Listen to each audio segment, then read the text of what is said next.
Here on the Colour of Country Life, we're speaking with the Senior Forest Fire Management Officer, Nathan Christian, based in Mildura. How are you, Nathan? Yeah, good, Ricky. As we roll into autumn, obviously the plans then come to light in terms of what we're going to do with prescribed burns. People see a bit of smoke around, but they don't need to be too concerned in most cases. No, that's right, Ricky. Hopefully this autumn we can get our planned burning done in the municipalities of Yarra-Ambiac, Hindmarsh and West Wimmera. We've got plans for internal to the park up in Yarra-Ambiac. We're looking at burning along the Oyen Walpi up, so it's the Oyen Patchy Road, and down from Griggs Junction as well there, and over across into Hindmarsh.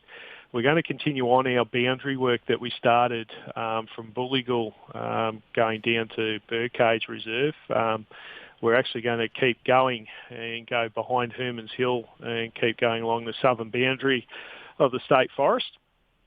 And over in West Wimmera, we've got a program where we're starting the boundaries around the Tilapia Downs State Forest block. So we've primarily focusing our program in the southern part of our district, which is the bottom of Weiperfeld and Big Desert, just to reinforce those boundaries and, for the mitigation of, say, exit fires with that potential, or even entry fires from, things that might be like crop fires and that sort of stuff. Yeah, there were some warnings that went out during the summer about the potential not just for crop but grass fires as well. How do you find yourself coming into this autumn as opposed to your regular sort of autumn? It's been a bit cooler and a bit more growth around the place than your regular summer. Yeah, that's it.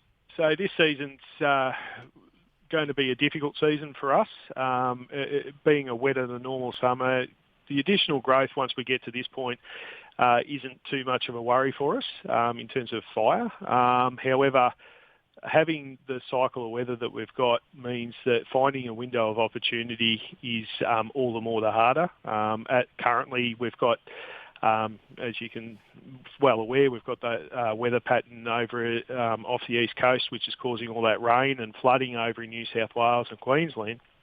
That also affects that sort of pattern affects our burning program, where over here it translates to that we have a southerly or an easterly flow in terms of the weather. And in the Mallee and the desert country, we rely on wind-driven fire to get good coverage. And we need northerlies or westerlies. And in the La Nina type years, as it starts to swing around to the northeast, we tend to get more moisture. And that makes that window of opportunity particularly difficult. But we're ready to go with our burning. Everything's planned for this season. We have our resources lined up. It's just a matter of trying to get that weather window and get stuck into it. Now, I gather it's a bit of a fusion of modern technology, but also the learnings from traditional owners as well about how they managed the land for thousands and thousands of years as well. Yeah, so with the traditional owner burning in the Mallee, we're going to start embarking with Bradgee-Gadgin. We've had some preliminary talks around Lake Albucacha, starting to reintroduce potentially some traditional fire there. But our first traditional owner-led burn in our district is actually up on the Murray River. We're working with the Tatty people out of Robinvale, and hopefully we'll see a fair bit more of that.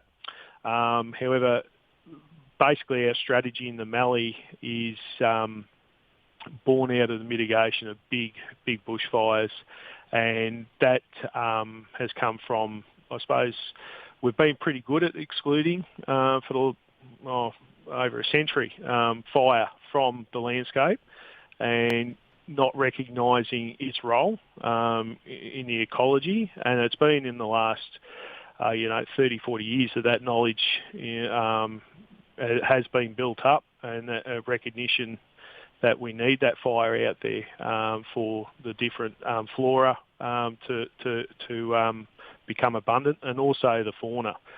So it's about striking a balance between having natural fire and having that planned burning strategy around it to also protect values, both when we talk about boundaries, but being life and property, but we've also got to protect the ecological values and cultural values across the landscape.